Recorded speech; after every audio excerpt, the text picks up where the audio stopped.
नमस्कार, मैं Ganpat Singh Rajpurohit, assistant professor, government of Rajasthan, subject history.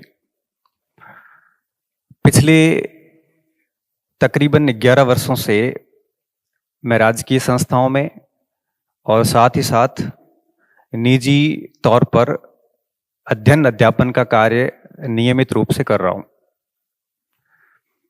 आज के इस सत्र में मैं मेरी खुद की जीवन यात्रा के जरिए आपको कुछ बातें बताना चाहूँगा और कुछ अनुभव साझा करना चाहूँगा, जो निश्चित रूप से आपके जीवन निर्माण में योगदान देंगे। मैं ऐसे क्षेत्र से बिलोंग करता हूँ जो बाड़मेर जिला मुख्यालय से सीमावर्ती क्षेत्र में स्थित फोगेरा गांव, जिसका नाम भी कहीं सुनने को नहीं मिलता, वहाँ से आता हूँ। मेरी प्राइमरी एजुकेशन गांव में भी थी, जहाँ पर सब्जेक्ट के टीचर नहीं थे और पहली बार हमारे अंग्रेजी विषय, वो भी 6ठी क्लास में पहली बार हमने ABCD सीखी थी। शिक्षा का आलम ये था कि एक छोटा सा वाक्या हुआ हमारे साथ। 1997 की बात है, मैं 5वीं क्लास में था और गांव से 55 किलोमीटर दूर सिव तहसील में हम नवोदय विद्यालय का एंट्रेंस देने के लिए गए। तो वहां पे जब हमें OMR सीट दी गई, तो उस OMR सीट में एक कॉलम था कि आप अर्बन है कि रूरल है। तो हमारे तो अंग्रेजी आई उसी साल थी, तो हमें पता नहीं था कि अर्बन क्या होता है, रूरल क्या होता है। हमारे 5-7 मिनट इस कारण बिगड़ गए कि हम शिक्षक से पूछ रहे थे कि हम अर्बन है या रूरल है।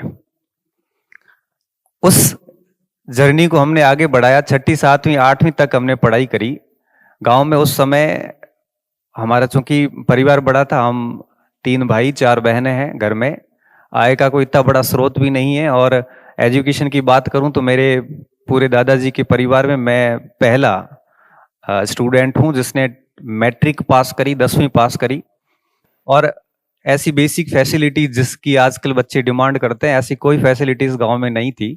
तो 8वीं करने के बाद में उच्च शिक्षा के लिए 9th क्लास के लिए आसपास तो कोई स्कूल था नहीं, तो मुझे जालोर भेज दिया गया, जो कि करीबन गांव से 200 किलोमीटर दूर था। और वहां जब मैं पहुंचता हूं तो मेरे लिए बहुत कुछ नई चीजें थी।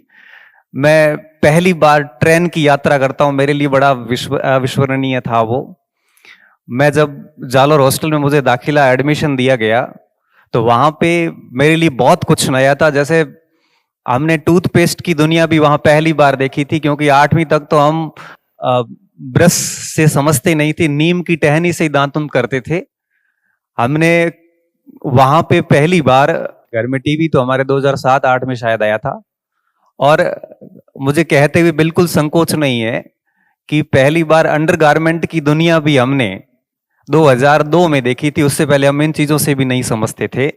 तो बहुत कुछ चीजें वहां पे मेरे लिए बड़ी नई थी।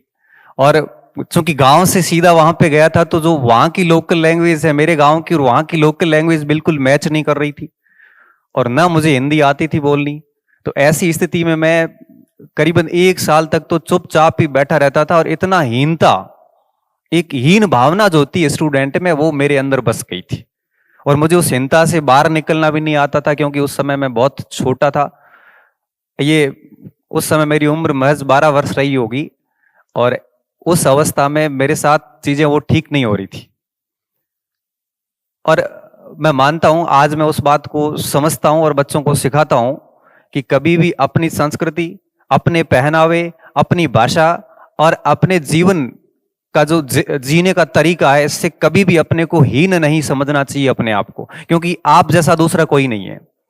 आप अपने आप में विलक्षण है, अपने आप में यूनिक है। इसका मतलब ये भी नहीं है कि आप दूसरी चीजों को ना सीखो। मैं मानता हूं कि जिन बातों को लेकर आप अपने आप को हीन महसूस कर रहे हो, इंफीरियोरिटी में रख रहे हो, कमतर मान रहे हो, उन चीजों को सीखना भी आपकी जिम्मेदारी है।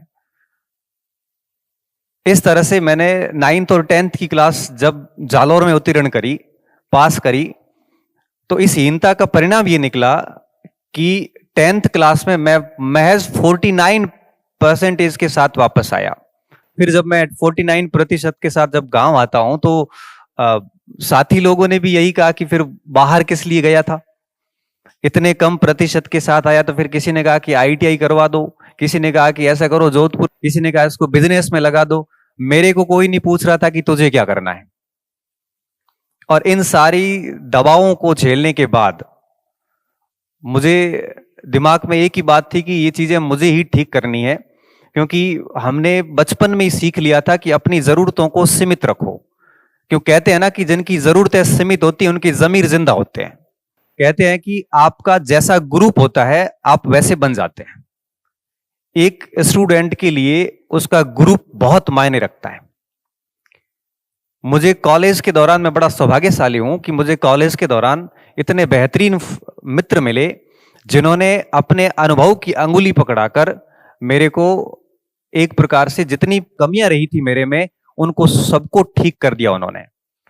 और बीए फाइनल ईयर तक आते आते मैं काफी कुछ चीजों को ओवरकम कर चुका था और बढ़िया तरीके से आगे बढ़ रहा था।